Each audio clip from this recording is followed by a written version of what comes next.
What's up guys, and welcome back to the channel Denga Reaction. In today's video, we are talking about a topic that has been creating a lot of debate online. It involves the economic, politics, race, and the different way people are reacting to the current cost of living in the United States. Before we begin, I just want to make one thing clear. This video commentary is based on public discussion and opinion that are being shared online. People have different experiences and not everyone thinks the same way. The goal is to understand this conversation, not to attack anyone, any group. If you enjoy thoughtful political commentary, don't forget to like this video, subscribe to the channel, and let's watch till the end, and I'll be back with more. This is what a Maga mind is. Brand spanking new Lexus SUV. How is that possible? Integrate into the same neighborhood that I worked my entire life to get into. I don't understand it. Why? Oh yeah, here's this guy right here in his brand new Lexus. There he truck. is, there right he there. is, right there.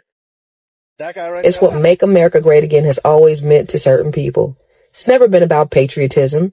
It's always been about hierarchy, about making sure Black people stay in a place that makes them comfortable. Because let's be honest. Because I've reached the part in this whole like class consciousness part where I'm just filled with the most impotent rage, and like I'm talking that white hot, I need to sink my teeth and into something and scream kind of rage. Because what do you mean that it never had to be this hard for us?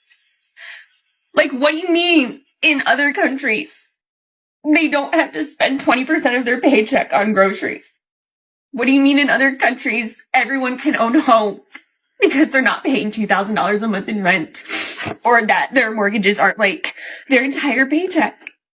What do you mean that people in China work one job and they don't even work 40 hours and they can easily afford their life? And then I'm over here working 60 hours a week, just me as a single parent, to like barely make ends meet, and I'm penny pinching every single second, and like there's so much of life that my kid misses out on and that I miss out on because of money and like work and no social support net. And you mean to tell me that it didn't have to be like this? They keep us in these chains on purpose, and it never had to be like this. Like, I did everything right. I went to college. I had to drop out of college to take care of my mom when she was sick because, again, no social services, like no safety nets. My dad worked his whole life and died and left everything to my mom. My mom was disabled and she lived on credit, and like she barely made ends meet, and she did everything she was supposed to. And I did everything I was supposed to. And it just keeps getting worse. It was never supposed to be like this. And I'm so angry that it is. Because what do you mean? I've spent so much of my life working so hard to scrape by. And it never had to be like that. My suffering was at the expense of someone else becoming wealthy because they could. And I am so angry about this. It can't stay like this. It doesn't have to stay like this. We can't have nice things because of your racism. And they are sick. They are learning that Americans have been living in squalor. White people are sick. They are learning that for 400 years, Black people lived in slavery. They are realizing that they are too slaves. There is absolutely nothing that MAGA folks won't blame on people of color. Not because folks of color are actually to blame for any of those things, but because it's all MAGA knows. If you're out of work, must be because an immigrant of color or a Black person took your job. If your taxes are too high, it must be because of welfare payments going to those people. Never mind the contradiction of saying that they take all the jobs, but also take none of the jobs because they're too busy relying on welfare rather than working. It can't be both, guys. You got to pick a lane, right? Kid didn't get into the college you wanted? Well, must be because a person of color got preferential treatment and stole their slot. even though the Supreme Court has essentially ended race-based affirmative action. You can't afford a home? Well, it must be because immigrants are taking all the homes and driving up the cost. Forget for a minute that they're also the ones building most of the homes, thereby driving down the cost, but, whatever. Scared of crime? Well, it must be because black and brown folks and migrants are making the cities unsafe. Forget for a minute that crime has actually dropped, even as immigration has gone up, and immigrants have lower crime rates than American citizens, but, whatever. When the pandemic hit, oh yeah, that was the fault of Asians, people of color, and their open air markets. When a door flew off a plane a couple years ago, Elon blamed it on a DEI program for pilots. And when a barge brought down a bridge in Baltimore, the right blamed it on the DEI mayor, which is just their new word for the N-word. To MAGA, white folks are never to blame for anything. Black and brown folks are to blame for everything. Why? Because MAGA is a racist cult. If your answer for every problem in America is people of color, you're a racist by definition. If your answer is Jews, you're a Nazi. And in either case, you deserve to be crushed utterly and without pity or mercy. Colonialization, white supremacy, the mentality of white people today, not just yesterday, today, right now, the denial racially, the silence, the apathy, the continuous gaslighting, all that's ruined us. It's ruined white people, and it's ruining our nation. And whose fault is it? White people's fault. The American flag stands for compassion, kindness, liberty, and justice for all. We're all human, and today I'm asking for one human act of compassion to please let my dad come home. Quick question. Did you think that the American flag stood for compassion and kindness when you voted for who you voted for? I voted for Trump, and I'm sorry. I'm uneducated. I grew up in public school system. I believed anything a teacher and a principal told me, and I didn't question it, and I walked in a straight line, and I didn't use critical thinking skills, okay? I didn't read Project 2025. I have a disabled child. I'm a single mom of 3. So I live in Texas, and I'm pregnant with my 3rd baby. And I am pro-life. I always have been. There is no greater gift on this earth than a child. But I'm kind of freaking out right now. And I'm starting to regret the way I voted, the way I've been thinking. And honestly, I'm scared for my life. I'm older, so this is a high-risk pregnancy. I had my first 2 babies, I did home delivery. I delivered them at home. It was painful, but it was no problems at all. This one, I'm older and it's high risk, so I had to go to a different doctor than I usually go. And she's, all the way in town. I saw someone ask, why is it that racism is starting to be ramped up? Why is it that white people are more unhappy now that they've gotten everything they've wanted with, granted, gas prices is up, food prices are up, but, 300,000 black women have been laid off. The black unemployment rate is 7%. They got all the black people, the welfare, they didn't cut the food stamps. DEI has been repealed. They can go and be racist. They're giving a fund to the January 6th. Like, in theory, all of the racist things that Trump has promised them has come into fruition. All of the economic things, no, but all the racist things that they have been so excited to get, and they're deeply unhappy, and they are lashing out. They're driving up to black people, calling them. They're coming up and trying to intimidate black people. They are so unhappy, and they got the man that they wanted as president. Let me tell you why. It's because they got what they wanted, and the reality of what an abject failure a lot of them are is staring them in the face, and they can't stand it. They thought black people were going to get fired from these highfalutin jobs that these uppity Negroes didn't deserve. And they were going to, with their high school diploma, walk in and take a job that a black person with an MBA, a black person with a doctorate had. They thought that they were just going to walk in and become professors, wealth managers, investment bankers. They thought that they had to do absolutely, that they were just going to open the door wide open for them because they were white, that the companies were going to open up the doors wide open. Meanwhile, companies are all right, so let me give a little bit of context, because a lot of times people spew a lot of nonsense and it doesn't make sense to you. The majority of the reasons why, and it's a bevy of different reasons, but why different people voted the way that they voted, because nobody is a monolith, but the majority of the reasons don't even have nothing to do with black people. Black people was not the main character that people were focused on, but they didn't want people to focus on race, they wanted people to focus on policy. And as far as policy is concerned, that's the one thing that she's right about in this video. And she didn't mention some of the policies that was meaningful to people. Had nothing to do with black people.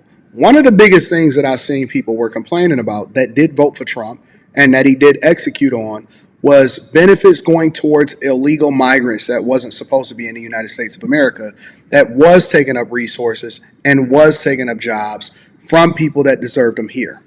All right. I don't know where she got this from as far as, they thought that for whatever reason, because again, let's remember that black people are still only 13.6% of the population. And a lot of the jobs that they do occupy has nothing to do with STEM fields. It has nothing to do with wealth management, has nothing to do with any of that type of stuff. The majority of the degrees that black women specifically were getting were liberal arts, and they were things that was unrelated to STEM field, finance, and somewhat healthcare. But all of this other stuff that she's saying is a false narrative. I don't see anybody running up and calling anybody the N-word. Comment. So guys, hope you've watched and you've heard everything that people are talking about globally. Across America, many families are feeling pressure from the economy. The cost of grocery has gone up. Rent is expensive in many cities. Utility bills continue to rise. Many people feel that their paycheck does not stretch as far it is used to do. It's used to.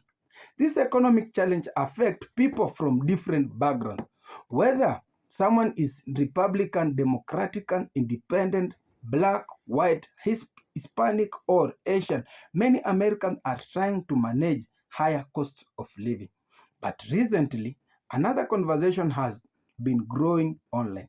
Some supporters of President Donald Trump have been asking why they don't see more black American publicly complaining about the economy. Some online comments even suggest that they expect black community to be struggling much more during this difficult economy time.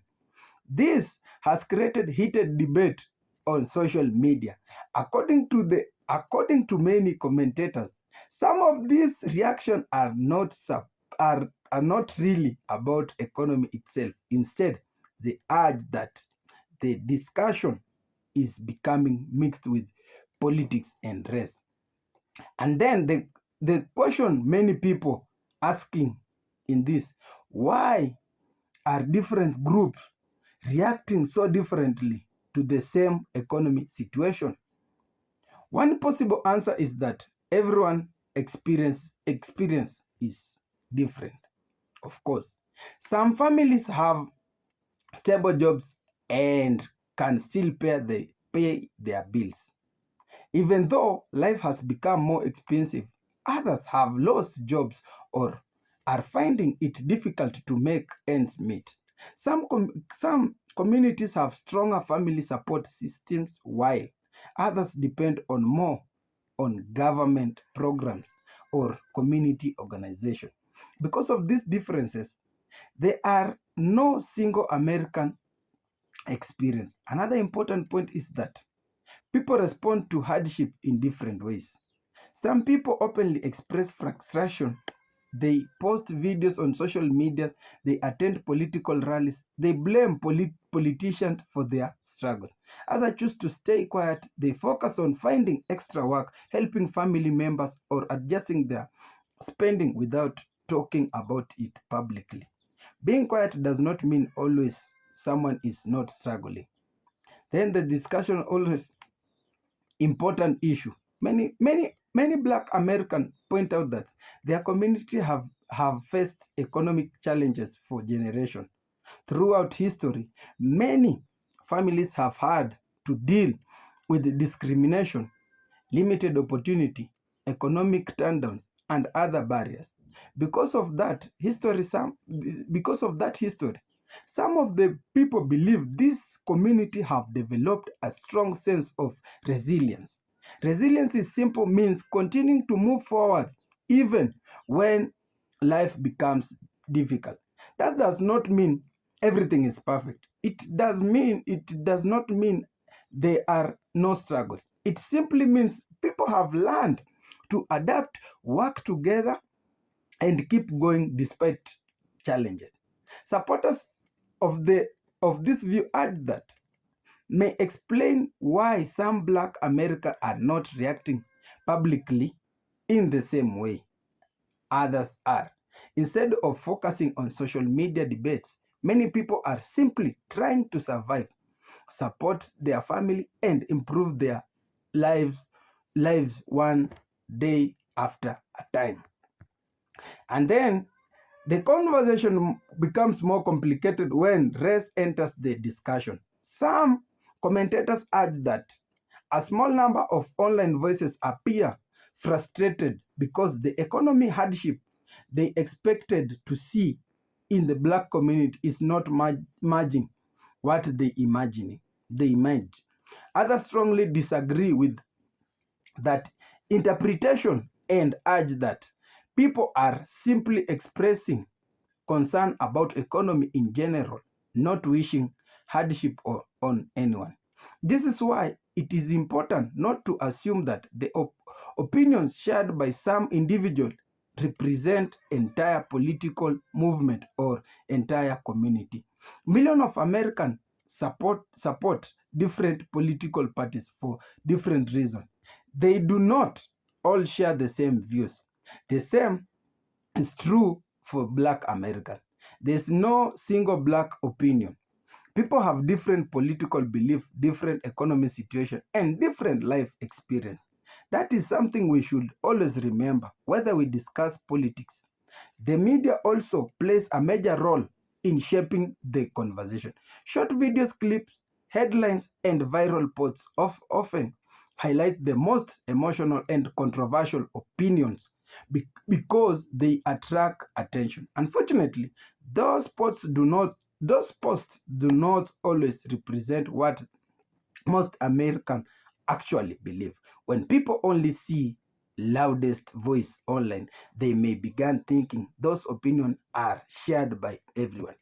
That can increase political division and create unnecessary tension between community. Instead of listening to each other, people began arguing based on